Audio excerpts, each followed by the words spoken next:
Chat GPT দিয়ে লেখা share করছে যে 42% 40% ভোট পেয়ে পুরো বাংলাদেশ শাসন করবে, তা কিভাবে হয়? বাকি 60%-এর প্রতিনিধিত্ব কোথায়?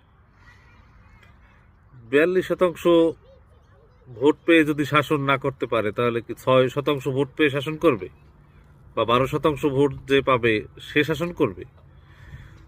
তার মানে ওরা যে গণতন্ত্রের স্ট্রাকচার সেটাই তো বুঝতে পারে না। গণতন্ত্রের স্ট্রাকচার অনুযায়ী যেই বিরোধী দলে থাকে সে নিজেও সরকারের অংশ। পৃথিবীর বিভিন্ন বড় বড় যে গণতান্ত্রিক দেশগুলি আছে সেগুলিতে বিরোধী দল থেকে যিনি প্রতিনিধি থাকেন তারা ওই শ্যাডো মিনিস্টার হন।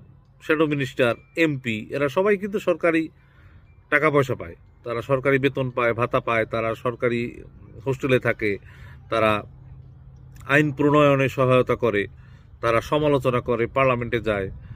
তাহলে তারা শাসন করলো না? তারাও তো শাসন করে। এখন আপনি যদি শেখ হাসিনা স্ট্রাকচার চিন্তা করেন যে শেখ হাসিনা যেভাবে বিরোধী দলের উপরে দমন পীড়ন করতো প্রত্যেকবার সেটাই হবে, তাহলে ওই স্ট্রাকচারে আপনি পিয়ার পদ্ধতির আব্বা পদ্ধতি যে কোনো পদ্ধতিতেই কোনো